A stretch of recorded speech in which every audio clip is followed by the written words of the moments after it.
107 Niddrie Road, near Queen's Park in South Glasgow, was a standard pre-1919 tenement building made up of 8 one-bedroom flats when Southside Housing Association acquired it. They had the brilliant idea of using this building as a demonstration project for a deep net zero retrofit using the Retrofit model so they could test and learn lessons from applying that to an old-fashioned tenement building. The last time we were here was just before COP26, when the eyes of the world were on Glasgow and indeed on the issue of climate change. A lot has happened since then, but we're back to see what progress this project has made, and now we've got tenants in that building who've been there for over a year. What can this Retrofit model tell us about those particular experiences? What can they do to inform local community groups and housing associations? What lessons can they learn from that? And indeed, what can Glasgow City Council learn to inform its wider tenement housing strategy? When we acquired the property, I came out and met with the tenants that were already here and signed them up as Southside Housing Association tenants. And at the time, some of the conditions that they were living in were really quite poor.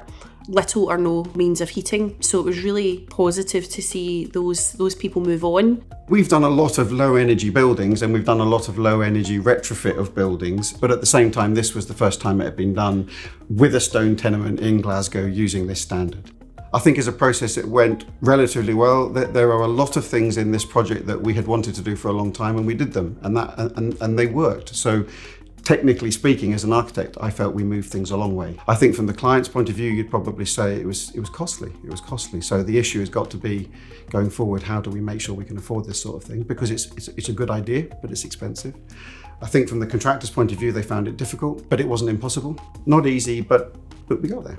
Our main bit of the project has been dealing with the monitoring and evaluation of the project once it's been completed to understand how it actually works in practice.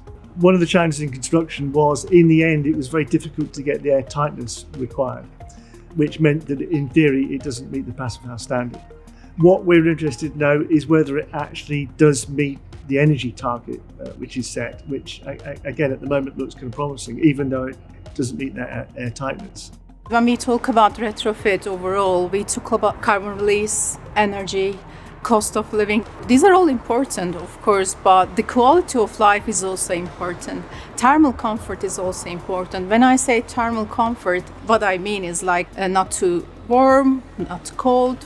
So we wanted to understand actually when we started this project whether, yes, it's great to save carbon, it's great to save energy, but whether we are actually improving everyday life of the residents. Overall, I can say they're satisfied, they're happy with the new flat, but we will see over the time if things will change. Given that we're in the midst of an energy crisis, the difference that they've seen in their energy bills, especially coming into that winter period, has been astounding. In the middle of winter, I've had a customer come forward and tell us that their usage was sitting around about £40, and they were using their heating very frequently. So I think that in itself just says how successful the project has been.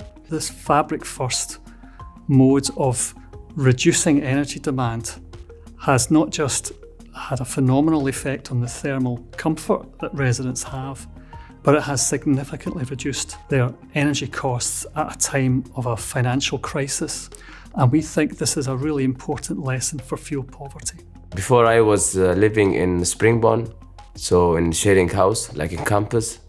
So the difference between there and here, like I got my own room, living room, kitchen, bathroom. It's a lovely flat, warm flat. The electric and it's less. And yeah, I think it's a good area also. One of the things that's important to us is that we've made buildings here or flats here which are more energy efficient than any other flats in Scotland. So they are relatively cheap to keep warm, they're comfortable for people, and they're relatively healthy because we have fresh air and we have natural materials.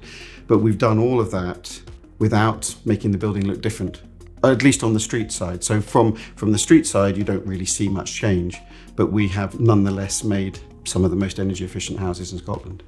When you take account of the fact that it has had a high cost, and we recognise that it's been expensive for the Housing Association and there's been a lot of public money put into it, you must look at the other side of the ledger and look at the benefits that have been derived from the work. So we did a formal cost benefit analysis following the government's Treasury rules and also taking account of how they account for carbon emissions.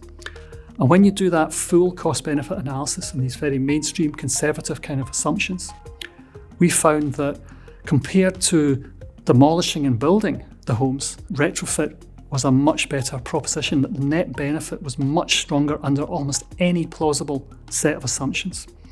The only way you get these deep savings to residents and the only way that you get close to net zero is with the Enerfit retrofit model. So we think that's a really important conclusion to reach, and we'd go further and say that when governments and councils and other public bodies are contemplating or appraising potential retrofit projects, they must take account of these costs and benefits. They must do some analysis along that basis, and they must try to account for these vital carbon emissions, which will have such a big effect, particularly through embodied carbon, if you choose to demolish and rebuild. And it goes without saying that if you pursue retrofit, you're also protecting the heritage of our tenemental stock, and you're finding a way to preserve it and lengthen its life. I think it has been a success, certainly in terms of its objectives, was making very low energy homes. Clearly it's been a success. It's not been an easy process. When you're doing something very innovative like this, there are always going to be kind of challenges. I think that my main concern is that just because something didn't go perfectly the first time doesn't mean you shouldn't try it again. And that's the whole point of monitoring and evaluation. You try and understand what you should do differently next time and try and improve it. And I think that's the slight problem we have with construction and housing, is that we like to do the thing that we did the same the last time. And therefore, in the challenge of climate change, that's really difficult. I think we have to learn from this.